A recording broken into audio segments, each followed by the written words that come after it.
كان بيننا الحبيب لدنا القاسي والقريب من طيبة قبل المغيب طالبا قرب الحبيب. السلام عليكم ورحمة الله وبركاته.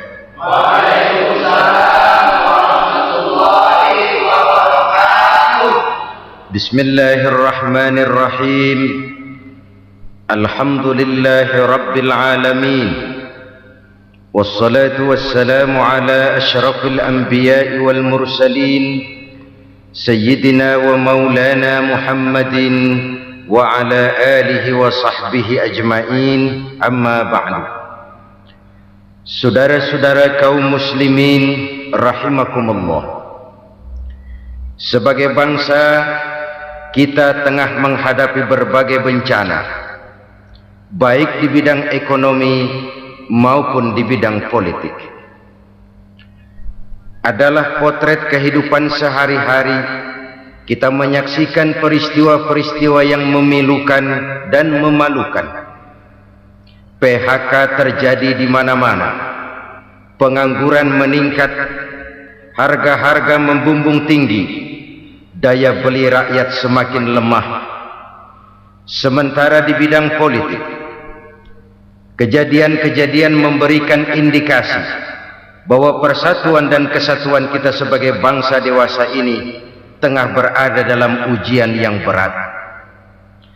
Pada jumpa kita kali ini, tanpa bermaksud untuk mencari kambing hitam dari bencana yang kita hadapi, saya ingin menyampaikan sebuah hadis yang diriwayatkan oleh Imam At-Tabrani dari Ibnu Abbas bahwa Rasulullah sallallahu alaihi wasallam bersabda, "Khamsun bi khamsin." Ada 5 perkara yang dapat menimbulkan 5 macam bencana. Mari kita renungi hadis ini satu demi satu sebagai bahan introspeksi buat kita semua dalam menghadapi bencana yang tengah berlaku sekarang ini. Yang pertama, ma naqasa qaumul ahda illa sullita alaihim aduwwuhum. Apabila suatu kaum sudah mengingkari janjinya, maka mereka pun akan dikuasai oleh musuh-musuh mereka. Sederhana saja nampak kalimat dalam hadis ini. Apabila orang sudah mengingkari janji, mereka akan dikuasai oleh musuh-musuh mereka sendiri. Dan musuh kita yang paling utama saat ini adalah kemiskinan dan kebodohan. Kenapa itu terjadi? Karena kita mengingkari janji kita sendiri. Di saat awal-awal berdirinya Orde Baru, kita pernah berjanji untuk melaksanakan Pancasila dan Undang-Undang Dasar 45 secara murni dan konsekuen. Kita berjanji bahwa kita akan menegakkan pemerintah yang bersih dan berwibawa. Itu semua pada permulaannya. Waktu demi waktu berjalan, kita lupa dengan janji yang kita ucapkan itu. Ketuhanan yang Maha Esa kita ucapkan, tapi kesetanan yang luar biasa yang kita lakukan. Kemanusiaan yang adil dan beradab yang kita dengungkan, tetapi kemanusiaan zalim dan biadab yang kita praktekkan. Sederhana saja saudara, hampir setiap pejabat pada posisi-posisi kunci, di awal-awal ia memangku jabatan itu, biasanya ia mengucapkan sumpah dengan lafaz demi Allah bahwa dalam melaksanakan jabatan ini saya tidak akan menerima hadiah atau pemberian dalam bentuk apapun. Itu pada permulaannya. Lama-lama rupanya hadiah itu asik juga, mulai diterima. Lama-lama dirasa kurang, mulai menagih. Dan akhirnya terjadilah praktek yang disebut suap menyuap, semir menyemir, dan lain sebagainya. Kalau ini sudah menjadi kenyataan, bagaimana kita mau menegakkan pemerintah yang bersih dan berwibawa? Undang-Undang Dasar 45 menyatakan bahwa bumi, air dan seluruh kekayaan negara dikelola oleh negara bagi sebesar-besar kemakmuran rakyat. Yang terjadi adalah bahwa kita merasa mewakili rakyat untuk menikmati harta dan kekayaan negara, sehingga rakyat banyak tidak bisa ikut menikmatinya. Menumpuklah harta itu sehingga terjadilah pepatah, gunung ditimbun, sumur digali. Yang kaya semakin kaya, yang miskin semakin terpuruk. Kita ingkar dengan janji yang kita ucapkan di awal-awal kita bergerak. Kita ingkar dengan janji pada saat kita mengatakannya dengan menyebut nama Allah, dengan mempertaruhkan nama Tuhan, sehingga pada akhirnya jabatan pun mengalami tender. Sudah menjadi rahasia umum, orang mau jadi lurah mesti mengeluarkan uang, mau jadi camat mesti mengeluarkan uang, mau jadi wali kota, bupati, bahkan gubernur, itu ada pasarannya. Secara logika, kalau orang memperoleh satu jabatan karena banyak mengeluarkan uang, tentu pada saat ia mengeluarkan uang, ia sudah punya pemikiran, modal pasti pulang, modal pasti kembali. Kalau orang memperoleh suatu jabatan karena banyak mengeluarkan uang, maka langkah pertama yang dia lakukan setelah memangku jabatan itu ialah bagaimana uang bisa kembali, bagaimana modal bisa pulang. Kalau modal sudah pulang, pikiran berikutnya bagaimana supaya dapat untung. Lalu kapan mau bekerja untuk kepentingan rakyat? Itu nomor 18. Kemudian kalau ada proyek-proyek besar, pertanyaannya ialah bukan apakah proyek ini bermanfaat bagi rakyat, apakah proyek ini layak untuk diteruskan, tetapi yang jadi pertanyaan paling utama ialah bagian saya berapa duit dari proyek ini. Kita bisa lihat proyek, mega proyek lahan 1 juta hektar di Kalimantan Tengah, triliunan rupiah, dan proyek itu gagal. SD Impres bulan ini diresmikan, bulan depan retak. Jembatan-jembatan bulan ini gunting pita, bulan depan runtuh. Kita ingkar dengan janji. Kita berkata kita bekerja untuk kepentingan rakyat, tapi kita tidak pernah mengenal rakyat itu. Apabila suatu kaum sudah mulai mengingkari janji, maka mereka akan dikuasai oleh musuh-musuh mereka. Akibatnya tersusunlah barisan-barisan sakit hati, yang makin lama makin menjadi bola salju, menggelinding membesar, dan kemudian terjadilah hal-hal yang tidak kita inginkan lagi. Apabila suatu kaum sudah mengingkari janji, maka mereka akan dikuasai oleh musuh-musuh mereka. Ini penyebab bencana yang pertama. Kita tidak konsekuen. Tadinya kita dengan lantang teriak-teriak berantas korupsi, ganyang korupsi. Pada waktu kita belum mendapat kesempatan. Setelah kita naik punya kesempatan, rupanya korupsi enak juga dirasa. Terjadi pergeseran nilai, orang luntur, kehilangan idealisme awal. Lalu untuk menghibur-hibur diri, menutup-nutup kesalahan, kita gunakanlah pepatah bahwa tidak ada gading yang tak retak, bahwa kita harus mikul dur mendem jeruk. Itu semua cuma sebagai dalih agar kesalahan kita tidak dibicarakan orang lain, padahal kita sendiri yang mengingkari janji. Kita yang keluar dari komitmen awal kita. Kita berjanji melaksanakan Pancasila dan Undang-Undang Dasar 45 dengan murni dan konsekuen. Kita berjanji untuk menegakkan pemerintah yang bersih dan berwibawa. Namun dalam kenyataannya itu tidak kita laksanakan dengan sebagaimana mestinya. Kita bergeser, kita mengalami proses degradasi, peluncuran nilai, dan akhirnya terbentuklah barisan-barisan sakit hati yang semakin lama semakin membesar itu. Kita harus introspeksi. Memang kalau zaman sedang susah, biasanya kambing hitam laris, tukang kompor gentayangan. Itu dari dulu. Selalu mencari kambing hitam. Karena itu kita tidak bicara orang, kita tidak bicara siapa yang salah, kita bicara sistem, dan sistem itu bisa mengena siapa saja. Kalau orang sudah mulai mengingkari janji, bergeser dari komitmen awal, itu sudah mulai ya mengalami proses peluncuran, proses degradasi. Ini penyebab yang pertama. Kita tidak lagi konsekuen bahwa bumi, air, sumber daya alam adalah milik negara, dikuasai oleh negara, digunakan bagi sebesar-besar kemakmuran rakyat. Ternyata rakyat yang makmur itu tidak merupakan gambaran yang menyeluruh dari rakyat kita.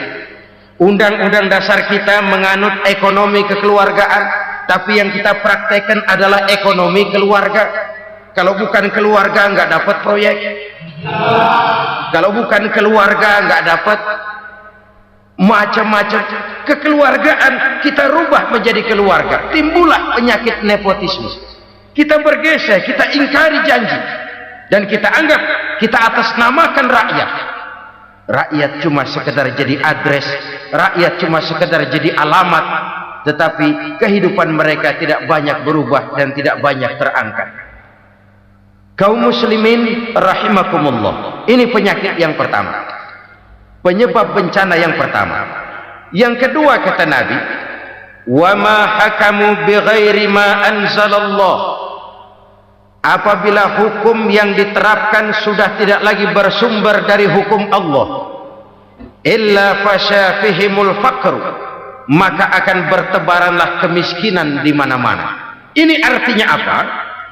Apabila hukum tinggal sebuah stempel, apabila hukum sudah diatur menurut kepentingan, apabila hukum sudah tidak lagi ditegakkan secara adil, maka kemiskinan merambah di mana-mana. Hukum diatur menurut selera orang yang sedang berkuasa, maka yang benar bisa jadi salah, yang salah bisa jadi benar. Hukum dalam kenyataan hidup berlaku seperti pisau. Pisau itu kan saudara lihat, yang namanya pisau dimanapun itu tajamnya ke bawah, ke atas tumpul. Kalau hukum itu, kalau untuk rakyat, hukum itu tajam bukan main, cepat sekali dilaksanakan. Tapi giliran menengah ke atas, yang gedean dikit berbuat salah, hukum tumpul. Hukum pura-pura tidak dengar, akibatnya terluka rasa keadilan rakyat. Satu kasus rakyat diam, dua kasus rakyat diam, tiga kasus rakyat diam, kasus terakumulasi di hati rakyat, luka rasa keadilan, dan itu menjadi sumber bencana. Penjarahan kita tidak setuju itu, tapi kita harus melihat kausalnya. Itu kan tidak berdiri sendiri, itu kan karena terlukanya rasa keadilan rakyat, melihat kesempatan ini tidak merata. Kalau rakyat ini yang ngajukan kredit ke bank, walaupun jumlahnya cuma jutaan, ratusan ribu, susahnya 17 setan. Tapi ada orang-orang tertentu yang agunannya palsu, jaminannya palsu, bawa kata belece, bukan cuma miliaran, triliunan kredit bisa keluar. Terluka rasa keadilan, hilangnya kesempatan. Rakyat cuma dapat kesempitan, jarang dapat kesempatan. Dari lukanya rasa keadilan ini, memang ya entah lipstik, entah basa-basi, dibentuklah tim ini, dibentuklah badan pengawas ini, dibentuklah tim ini. Kalau membentur tahu, hancur tahu. Tapi kalau tim yang dibentuk membentur karang, bukan karangnya yang hancur biasanya, timnya yang bubar. Kenapa? Yang dibentur batu karang yang sangat keras. Kita main-main dengan hukum, kita tidak konsekuen dengan hukum, luka rasa keadilan, dan itu terakumulasi. Edi tamsil, rakyat tahu, terakumulasi, menguap begitu saja. kasus-kasus lain rakyat tahu, menguap begitu saja. Ketidakadilan terakumulasi, mengendap di hati rakyat, menunggu ledakan. Pada saat sumbu meledak, rakyat tidak bisa dibendung lagi. Oke, kita tidak setuju dengan penjarahan, tapi jangan melihat itu sebagai peristiwa yang berdiri sendiri. Kenapa itu terjadi? Kausalnya kenapa? Oke, kita tidak setuju memang, tapi yang dijarah oleh rakyat kan memang cuma untuk perut. Yang dijarahkan beras, yang dijarahkan televisi, yang dijarahkan kulkas yang masih bisa dihitung, yang memang real untuk kebutuhan rakyat. Penjara berdasi kepala botak yang menguras uang rakyat habis-habisan, enak saja melenggang dalam kehidupan ini. Makin terluka rasa keadilan rakyat. Apabila hukum yang diterapkan sudah menyimpang dari keadilan yang diajarkan Allah, fasyafihimul fakru, bertebaranlah kemiskinan. Aneh, memalukan, memilukan. Sebuah negara agraris yang katanya pulaunya hijau royo-royo, gemari palau jenawi toto tentem kertora harjo, yang tahun 93 pernah mendapat penghargaan dari FAO, Badan Pangan Sedunia, sebagai negara yang berhasil dalam swasembada pangan. Sekarang ini kita terpaksa betul beli beras dari Vietnam, beli beras ke Kamboja, beli kedelai dari Kamboja. Kenapa? Lahan sawah kita habis ditanami pabrik. Teknologi kita, teknologi loncatan yang non-applied, tidak terpakai oleh kita.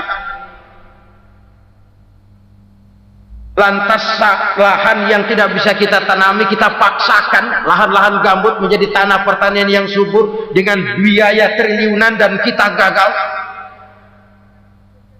Kita cari jarum dan kapak hilang.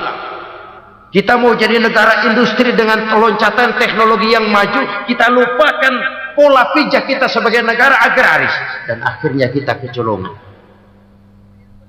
Lihatlah dewasa ini, rakyat kita antri sembako di mana-mana. Di sebuah negara agraris, ketidakadilan melahirkan kemiskinan. Kemiskinan moral dan kemiskinan material. Kemiskinan moral, rakyat nggak percaya lagi sama pejabat. Rakyat mengalami krisis figur. Orang, ala lu ngomong dah sama ember.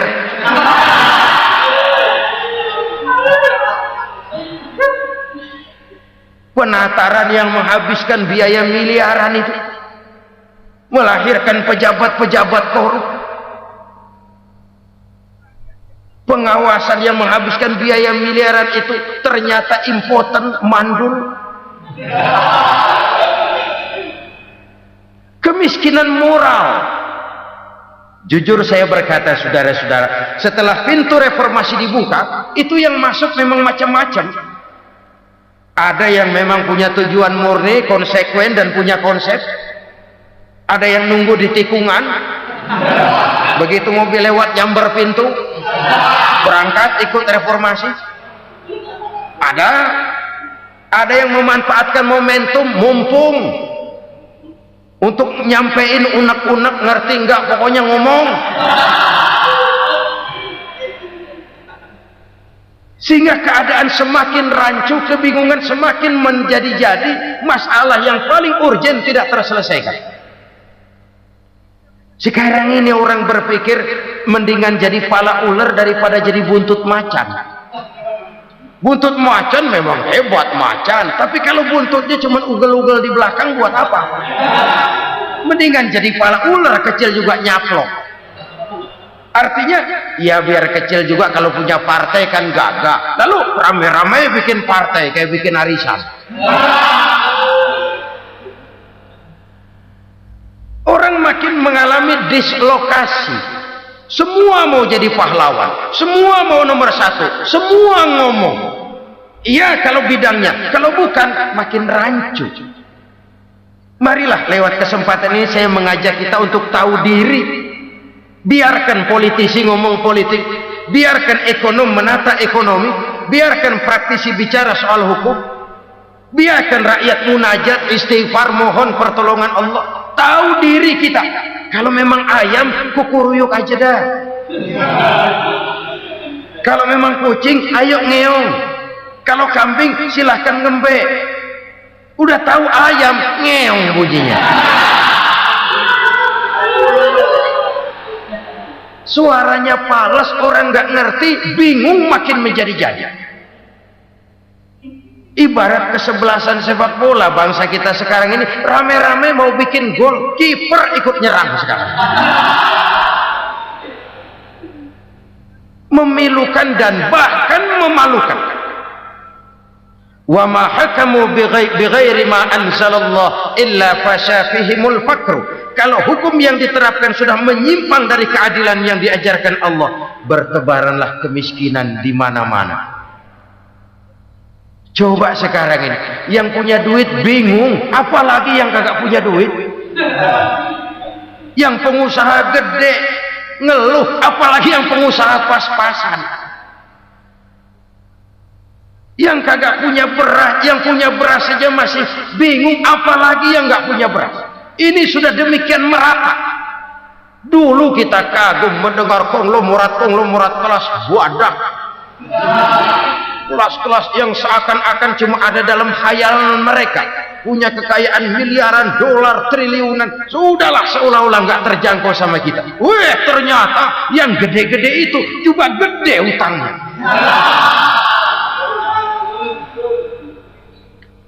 Dan rontok satu demi satu.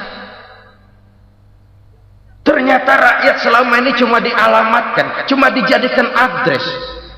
Rakyat yang tidak banyak ngerti persoalan ini harus menanggung hidup ini begini berat, harus menanggung beban hidup ini begini tinggi, daya beli semakin lemah, semakin terpuruk dan terpuruk, sedang keadaan belum juga banyak berubah.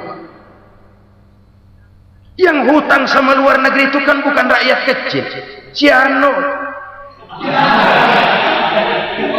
Yang banyak nyimpen dolar juga kan Ciano. Rakyat kecil bocah kampung mah jangankan nyimpen dolar, ngelihat juga tumben. Kemana kita mesti bercermin? Sekali lagi saya mengatakan, maaf, kita tidak bermaksud mencari kambing hitam. Karena itu kita tidak bicara orang, kita bicara sistem, kita bicara keadaan. Beginilah yang dikatakan Nabi, penyebab timbulnya bencana, hukum yang ditegakkan tidak lagi berorientasi kepada keadilan, tapi berorientasi kepada kepentingan. Akhirnya bentuk hukum seperti pisau, tajam ke bawah, tumpul ke atas. Hukum cuma buat rakyat kecil, tetapi kelompok menengah ke atas kadang-kadang kebal dari perlakuan hukum. Maka bertebaranlah kemiskinan. Iya, kemiskinan moral berupa lukanya rasa keadilan. Kalau rasa keadilan terluka, orang kan nunggu kesempatan, saudara. Iya, dia nggak bisa ngomong, iya, dia nggak sanggup action, iya, dia nggak bisa tunjuk rasa, tapi hatinya kan, kapan ada kesempatan, kapan ada waktu, tunggu. Hatinya mesti begitu. Sehingga begitu ada kesempatan, terjadilah hal-hal yang tidak terhindarkan.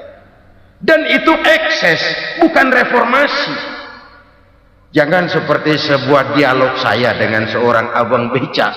Saya bertanya, bang, ya, abang tahu nggak reformasi? Tahu, Ustaz. Apa? Pembakaran. Terus penjarahan, lalu perkosaan. Itu reformasi. Itu yang saya lihat.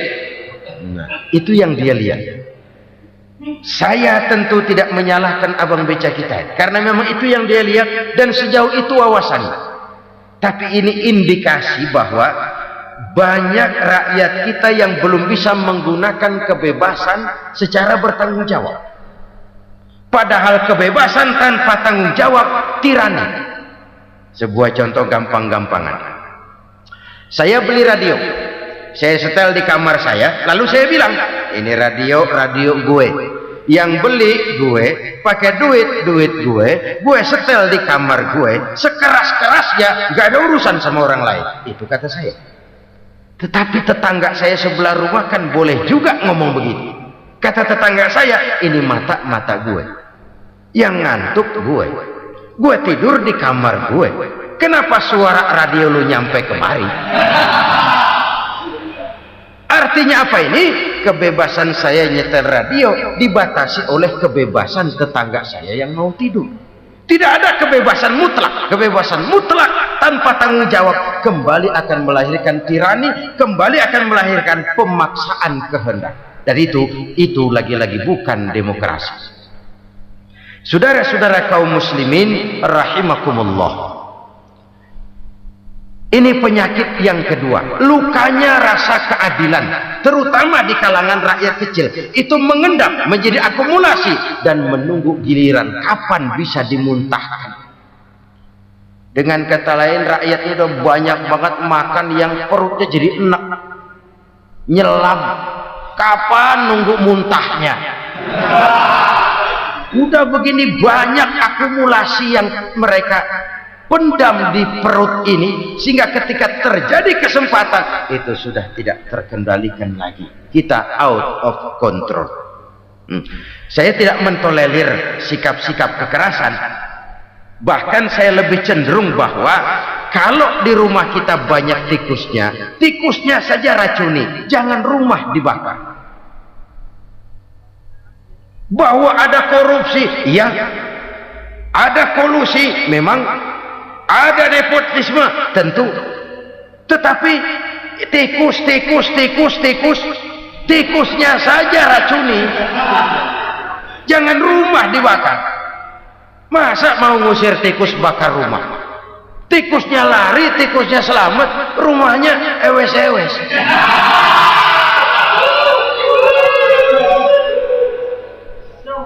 Tikus selamat, rumah nggak punya, masalah nggak terselesaikan dengan sebagaimana yang kita harapkan. Kita sepakat ini negara hukum, dan di hadapan hukum semua manusia itu sama. Itu prinsip yang diajarkan Allah. Al-musawat bainan nas fi takalifil ahkam. Semua manusia sama dalam berhadapan dengan hukum Allah Subhanahu wa taala. Kalau hukum sudah pandang bulu, itu jelas yang enak yang banyak bulunya. Siapa yang banyak bulunya? Monyet. Kalau hukum pandang bulu, monyet keenakan. Saudara-saudara kaum muslimin rahimakumullah, introspeksi. Mari kita bercermin bagaimana perjalanan hukum selama ini. Kalau introspeksi ini kita temukan, lalu ada upaya untuk memperbaiki diri.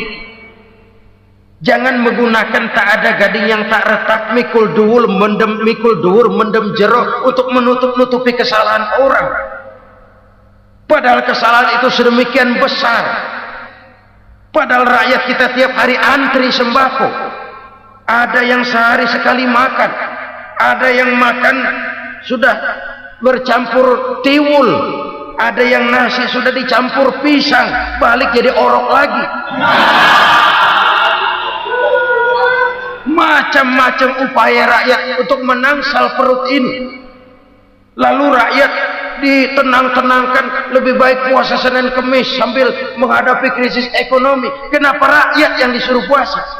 Kenapa bukan pejabatnya yang puasa lebih dulu untuk kemakmuran rakyat? Kalau rakyat yang memang perutnya udah gepeng disuruh puasa, makin krempeng perutnya. Artinya pejabat harus punya sense of politics. Ya, tidak, puasa itu kan tidak cuma Senin Kemis saja. Puasa itu puasa perasaan, puasa menghargai perasaan yang sedang kondisi yang sedang dihadapi oleh rakyat. Bagaimana rakyat yang tengah antri sembako melihat pejabatnya lewat dengan mobil yang harganya sampai 1 miliar. Oh, inilah pemimpin saya. Luka lagi rasa keadilannya. Kita tidak tenggang rasa. Puasa dalam artian itu pun akan menolong menegakkan semangat kebersamaan, membentuk semangat kebersamaan. Saudara-saudara kaum muslimin rahimakumullah, Penyebab bencana yang ketiga dikatakan oleh baginda Nabi, wala zaharat fihimul fahishatu illa fasha fihimul maut. Apabila kekejian telah merajalela, maka maut bertebaran di mana-mana. Kita renungi butir kalimat dalam hadis ini. Apabila kekejian telah merajalela, maut bertebaran di mana-mana. Begitu murah arti sebuah kehidupan. Penjarahan untuk hal-hal yang kecil tapi sampai mengorbankan nyawa. Apabila kekejian sudah terjadi di mana-mana, maut pun bertebaran. Maut dalam arti berpisah ruh dengan jasad, tapi juga maut dalam arti orang bisa mati karirnya, orang bisa mati usahanya, orang bisa mati kesempatannya karena perbuatan-perbuatan keji yang selama ini tidak terbendung. Lahirlah teori mafia. Siapa yang kuat dia yang berkuasa, siapa yang lemah dia menjadi mangsa. Proyek-proyek besar yang menang tender itu ya dari itu ke itu saja. Yang pengusaha-pengusaha tidak punya koneksi, tidak bisa bayar komisi, dapat proyek tetelan. Ada dagingnya dikit, namanya juga tetelan. Dagingnya sudah habis disantap oleh meja. Sekian puluh meja dilalui, sekian puluh amplop dikeluarkan. Sehingga yang akhirnya ya tinggal tetelan itu tadi. Maka kualitas pekerjaan pun sudah bukan lagi jadi masalah. Demikianlah mafia-mafia ini bermunculan di mana-mana. Di pengadilan terkenal mafia pengadilan. Hukum bisa dibeli, hukum bisa dipesan menurut kebutuhan sponsor. Mafia peradilan, mafia politik, mafia ekonomi, bahkan mafia agama yang menggunakan agama sebagai kedok, menggunakan agama sebagai dalih, menggunakan agama sebagai topeng untuk melancarkan maksud-maksud politiknya pun tidak tertutup kemungkinan. Apabila kekejian telah merajalela, maut bertebaran di mana-mana.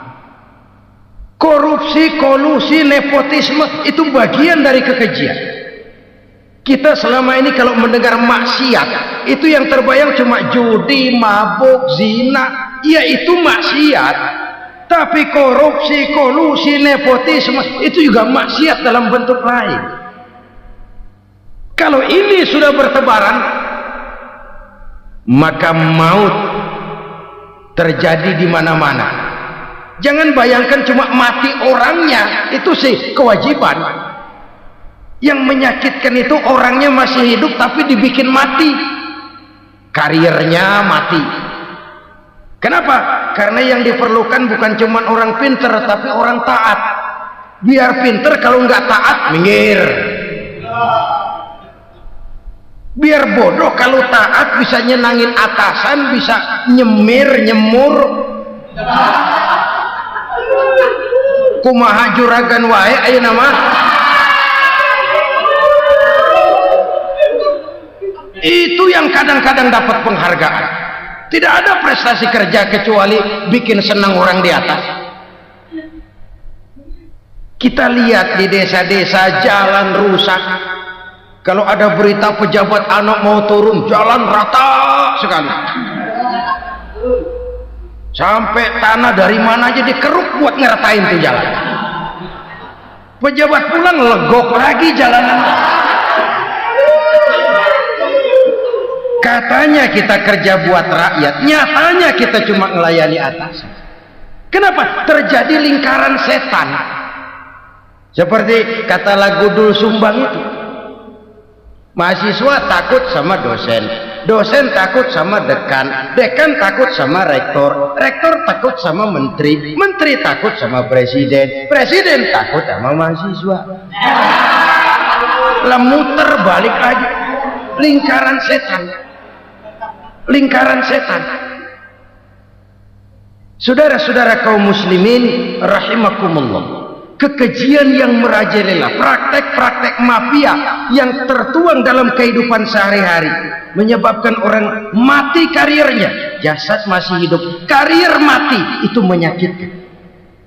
Mati bisnisnya. Rakyat kecil pernah senang ketika cengkeh booming, harganya bagus, rakyat banyak yang pergi haji. Lalu mau ditata, lahir tata niaga cengkeh, malah amburadul. Harga cengkeh jatuh, petani cengkeh kecil menjerit. Siapa yang untung? Segelintir orang. Masihkah kita pakai atas nama rakyat untuk kepentingan nasional, padahal yang nyanyi cuma segelintir orang? Masihkah kita mau bohongi rakyat ini dengan mobil nasional tapi bikinan Korea? Masihkah kita mau bermain verbalisme, bermain kata? Ini sebuah masa lalu yang tidak perlu terulang lagi untuk masa-masa yang akan datang. Kekejian merajalela, orang mati karir, bisa mati usaha, mati bisnis. Usahanya maju, dirangkul, hancur. Usahanya maju, dipukul, hancur, tenggelam. Bahkan yang memilukan dan memalukan, badan-badan usaha milik negara itu dikebiri sedemikian rupa sehingga tidak menghasilkan hal-hal yang bermanfaat buat negara. Saudara-saudara kaum muslimin rahimakumullah, kalau nafsu yang sudah mengatur itu semua, maka kekejian pun merajalela. Orang sudah pakai teori mafia, yang kuat dia yang menang, yang kuat dia yang berkuasa, yang lemah silakan minggir di sudut-sudut kehidupan.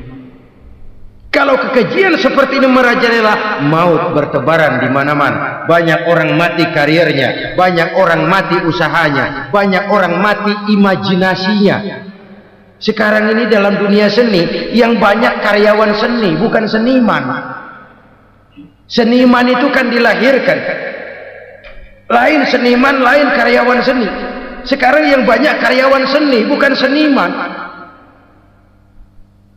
Mati karir, mati imajinasi, mati improvisasi,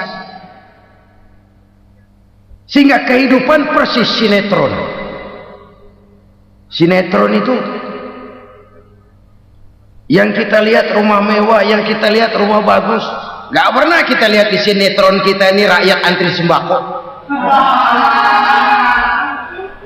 Kita dijejali hal-hal yang indah, yang wah, yang membuat kita tenggelam dalam gaya hidup instan, tenggelam dalam gaya hidup wah. Kita lupa dengan realitas keseharian di tengah-tengah masyarakat kita. Lahirlah kelompok-kelompok selebritis, dibesarkan oleh berbagai media. Selebritis pilek aja masuk koran, pilek.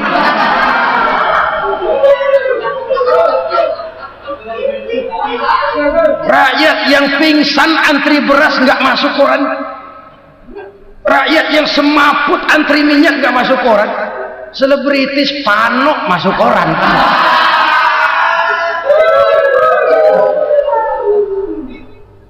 Kita besarkan hal-hal kecil, kita kecilkan hal-hal besar. Kenapa? Kita mengejar oplah, kita profit oriented, tidak lagi berorientasi kepada realitas hidup yang kita hadapi ini. Kalau kekejian sudah merajalela, kata Nabi, maka maut bertebaran di mana-mana. Maut dalam artian maut, coba lihat sekarang begitu murah nyawa. Karena 1000 perak orang mau nusuk bunuh. Karena beras seliter orang khilaf. Begitu murah kehidupan. Tapi kekejian dalam bentuk korupsi, kolusi, nepotisme, kekejian dalam bentuk itu mematikan karir, mematikan bisnis, mematikan imajinasi, mematikan kreativitas. Itu juga maut dalam bentuk lain akibat kekejaman lain. Ini penyebab yang ketiga. Yang keempat, penyebab bencana menurut baginda Rasul, wala tuffiful mikyala illa muni'un nabat. Apabila timbangan sudah dicurangi, maka tercegahlah tumbuh-tumbuhan. Apabila timbangan sudah mulai curang, maka terjadilah musim paceklik. Apabila bisnis sudah bergaya mafia tadi itu, kecurangan-kecurangan terjadi, tender di balik pintu, yang dimenangkan cuma kelompok-kelompok yang bisa memberikan presentasi yang besar, muni'un nabat, terjadilah paceklik. Paceklik, panen gagal, wereng, ya wereng, kemarau panjang, it's okay, air sulit, iya, tetapi kan semua itu ada yang ngatur. Kemarau ada yang ngatur, belalang itu ada yang ngatur, air itu juga ada yang ngatur. Yang ngatur itu yang serba maha. Kalau ia murka melihat kecurangan timbangan, Allah itu kalau murka kan gampang saja, tinggal komandoin balang, lam, hancurin ke sawah. Konvoy belalang, konvoy. Allah tinggal ngutik angin El Nino, mampir lo ke Indonesia. Hujan nggak turun-turun, kemarau panjang. Jadi kalau musim kemarau kan namanya anginnya El Nino. Kalau musim hujan anginnya namanya La Nina. Cakep namanya, kejem orangnya. Saudara lihat Cina sekarang sedang kena La Nina, banjir besar, ribuan orang meninggal. Dia mah ribuan mati kagak berasa, rakyatnya miliaran. Bangladesh lagi ngalami La Nina, India lagi ngalami La Nina. Angin, hujan, kemarau, belalang, itu kan ada yang ngendaliin. Kuncinya bukan di belalangnya, kuncinya bukan di peredaran matahari berputar, kuncinya di atas yang mengatur semua itu. Kalau timbangan sudah mulai curang, pengusaha sudah nggak mau jujur, apa enggak bikin perut jadi mual. Begitu rakyat antri sembako pingsan nggak dapat beras, sementara beras ditumpuk-tumpuk sampai membusuk. Kemana hati nuraninya? Kemana akal pikirannya? Kemana mereka yang berbuat atas nama rakyat tapi melihat rakyat susah tidak tergerak hatinya? Apabila timbangan sudah mulai dicurangi, bisnis sudah mulai melenceng, maka terjadilah paceklik. Sebuah negara yang berhasil dalam swasembada pangan, lalu sekarang menjadi negara yang rakyatnya antri untuk memperoleh kebutuhan pangan.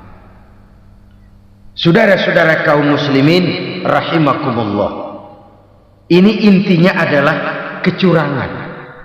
Kalau kecurangan sudah terjadi di mana-mana, dan ini milik siapa saja, bukan soal tempat, bukan soal jabatan, soal manusianya, SDM-nya. Kecurangan tidak cuma terjadi di kantor, di masjid bisa terjadi kecurangan. Korupsi tidak hanya bisa terjadi di kantor, di madrasah bisa ada korupsi. Faktor manusianya, ini soal SDM.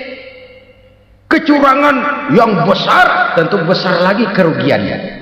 Kecurangan yang kecil, kecurangan sehari-hari, pedagang-pedagang kecil ngurangi timbangan, barang yang buruk dikatakan baik, yang baik dikatakan buruk, itu merugikan perorangan. Kecurangan yang besar merugikan bangsa dalam bentuk total, dalam bentuk seutuhnya. Nah, kecurangan-kecurangan seperti ini rakyat kan lihat, rakyat kan tahu, dan itu kembali terakumulasi di sini, pegel. Dan jangan lupa, rakyat yang nggak ngomong itu, rakyat yang nggak bersuara itu, batinnya menjerit, jeritannya menggoncang aras, dan itu didengar Allah. Yadullah fauqal jamaah, kata Nabi, tangan Tuhan di atas orang banyak. Jeritan hati rakyat menggoncang aras. Rakyat yang terlalu banyak dizolimi, rakyat yang terlalu banyak dirugikan, ya rakyat yang terlalu banyak di atas namakan, menjerit batinnya, menggoncang aras, dan Allah bisa menggerakkan apa saja untuk membuat satu situasi. Allah bisa menggerakkan apa saja untuk membuat satu situasi. Saudara-saudara kaum muslimin rahimakumullah, ini faktor yang ketiga, timbulnya kecurangan. Faktor yang keempat maksud saya. Yang kelima, penyebab timbulnya bencana menurut baginda Nabi, wala muni'uz zakat wala muni'uz zakat illa hubbisa anhumul qatr.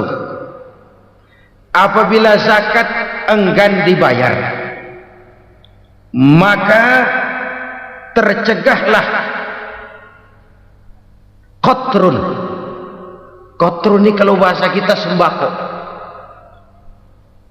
Maka tercegahlah kebutuhan-kebutuhan yang kita perlukan.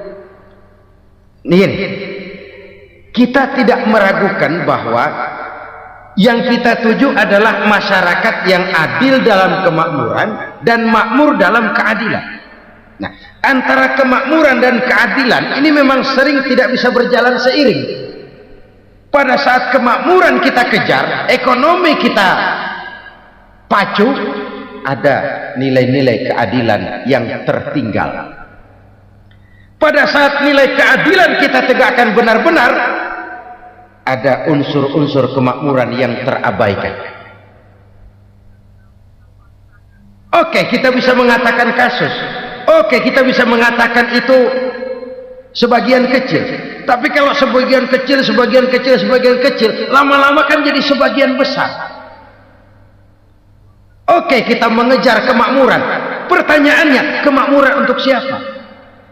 Oke, kita berikan kelompok tertentu kue yang besar dengan harapan nanti dia bagiin kuenya kepada yang kecil-kecil.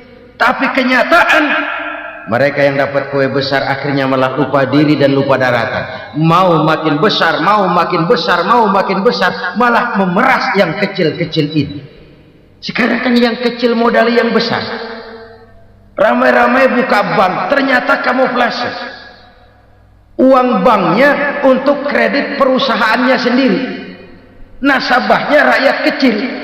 Artinya apa? Rakyat kecil disuruh modalin orang yang udah gede. Ini kan sumber geledek urusan.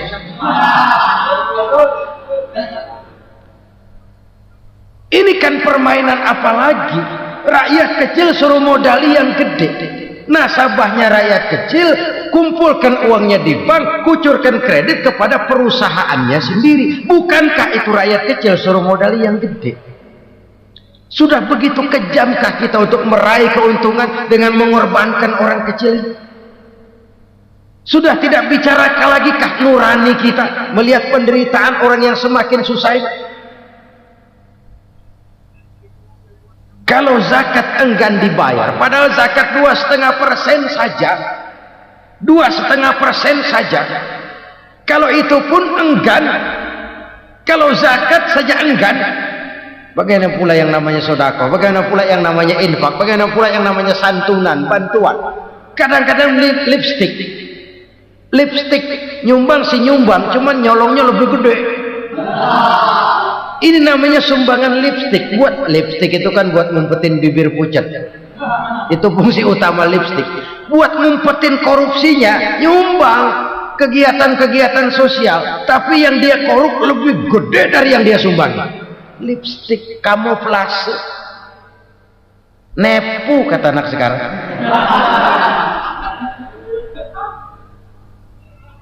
Saudara-saudara kaum muslimin rahimakumullah.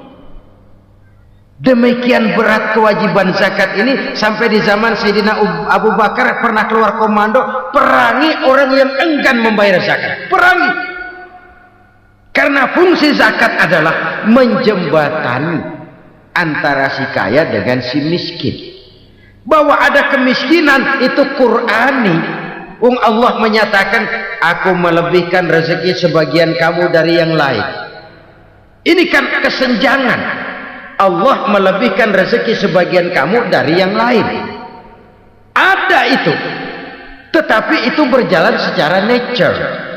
Nah, kalau direkayasa, yang kaya semakin kaya, yang miskin semakin terpuruk, yang sudah besar dapat proyek besar, yang kecil dapat tetelan. Ini kan rekayasa namanya. Kesenjangan yang direkayasa ini yang kita harus kikis. Nah, fungsi zakat menjembatani dari sisi sosial. Dari sisi pribadi, Nabi berpesan, zakku amwalakum biz zakat, bersihkan hartamu dengan zakat. Sekarang ada istilah nyuci uang. Uang hasil korupsi itu bisa dicuci, dijadikan uang bersih. Bukan pakai rinso, bukan. Pakai politiknya koruptor, diolah sedemikian rupa sehingga jadi uang resmi. Sudah memutih. Itu termasuk yang disebut kejahatan kerah putih, white collar crime. Kejahatan kerah putih, kejahatan pakai dasi, kejahatan kelas kakap. Makanya orang mendingan goblok kagak bener daripada pinter kagak bener. Goblok kagak bener itu gampang ngurusinnya, pinter kagak bener ini yang berabe bener ngurusinnya.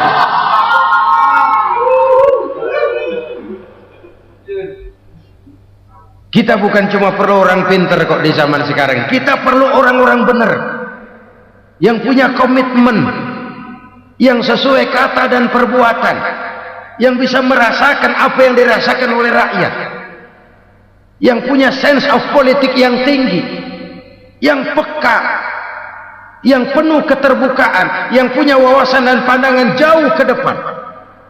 Dari sisi pribadi, zakat itu membersihkan harta kita. Ya, dia tercampur dengan yang syubhat, dia bahkan mungkin tercampur dengan sedikit-sedikit yang haram. Itu zakku amwalakum biz zakat, bersihkan hartamu dengan zakat itu. Pada sisi sosial ia menjembatani, pada sisi pribadi ia membersihkan harta kita. Karena itu kalau kita minta berdoa minta rezeki, syarat rezeki itu halalan thayyiban wasi'an. Nggak pernah kurang dari 3 itu. Halal, bagus, banyak. Halal, bagus, tapi sedikit, susah ngaturnya. Halal, banyak, tapi kurang bagus, buat apaan? Bagus, banyak, tapi haram, enggak ada artinya. Sebab kata Imamul Ghazali, kalau kau terlalu suka memakan makanan yang haram, dikunyah masuk ke dalam perut besar, digiling oleh perut besar, menghasilkan energi, menggerakkan sel-sel pembuluh saraf, kau juga akan cenderung berpikir yang haram. Kalau sudah cenderung berpikir yang haram, perbuatan pun akan mengarah kepada perbuatan-perbuatan yang haram. Dulu waktu kelompok Jimbaran 200 konglomerat Indonesia kumpul, dihimbau supaya sekian persen kasih pengusaha lemah. Itu kan cuma sekedar belas kasihan, tidak banyak menolong keadaan. Dan bukan itu yang diperlukan pengusaha-pengusaha kecil. Yang diperlukan adalah berikan kami kesempatan seperti mereka dapat kesempatan. Berikan kami peluang seperti mereka juga dikasih peluang. Kalau cuma dikasih 100 juta 200 juta hari ini, usaha kami nggak ada prospeknya, peluang kagak ada, kan sama juga bohong. Diceburin ke kali, disuruh berenang, tangan diikat, mendingan mampusin ketahuan. Ayo berenang, berlomba, tangan diikat, kaki diikat, sama saja nyuruh mati. Jadi jangan kasih ikannya, kasih kailnya. Yang diperlukan pengusaha kecil menengah ke bawah itu bukan cuma sekedar belas kasih dari konglomerat-konglomerat besar. Berikan kami peluang seperti mereka juga dapat peluang. Berikan kami kesempatan seperti mereka dapat kesempatan. Berikan kami kredit dengan kemudahan seperti mereka juga kalau minta kredit begitu mudahnya. Menciptakan peluang dan kesempatan, pemerataan, bukan menciptakan manusia Indonesia dengan standar ekonomi yang sama. Semua rumahnya harus sama, semua punya mobil. Itu sih kebersamaan bebek. Bebek, coba lihat bebek, satu ngalor semua, satu ngidul semua. Kebersamaan bukan itu. Kebersamaan adalah menciptakan peluang. Kalau yang kaya bisa semakin kaya, kenapa yang miskin tidak bisa ikut naik jadi sedikit kaya? Kalau pengusaha yang sudah kuat bisa bertambah menjadi kuat dengan proyek mega proyek, kenapa yang menengah tidak bisa ikut menjadi kuat? Dan kenapa kekejian itu merajalela? Kita dengar lewat berita-berita PLN tekor, PLN utang. Kenapa? Dia beli listrik dari swasta yang belinya lebih mahal daripada penjualannya. Artinya dia beli itu listrik dari perusahaan listrik swasta, dia jual kepada rakyat lagi. Harga jualnya lebih murah daripada dia beli kepada swasta. Kenapa? Ada tekanan lagi tuh. Biasa siklus lagi. Hukum Boyle. Atas neken paling bawah gepeng. Ya kita nih rakyat kecil emang nasibnya gepeng terus. Saudara-saudara kaum muslimin rahimakumullah, dari 5 penyebab bencana ini kita ambil kesimpulan untuk sebuah renungan dan introspeksi kita bersama. Pertama, mengingkari janji, padahal janji itu yang lebih tinggi nilainya adalah di hadapan Allah Subhanahu wa ta'ala. Baik wakil-wakil rakyat di parlemen maupun pemimpin-pemimpin rakyat di dalam kabinet, apabila memangku suatu jabatan, selalu mereka mengawali dengan sumpah, dan sumpah itu dimulai dengan demi Allah. Sadarkah kita pada saat itu kita ucapkan bahwa kita sudah mempertaruhkan Allah untuk jabatan yang kita pegang? Kita sudah mempertaruhkan nama Allah untuk posisi yang dipercayakan kepada kita.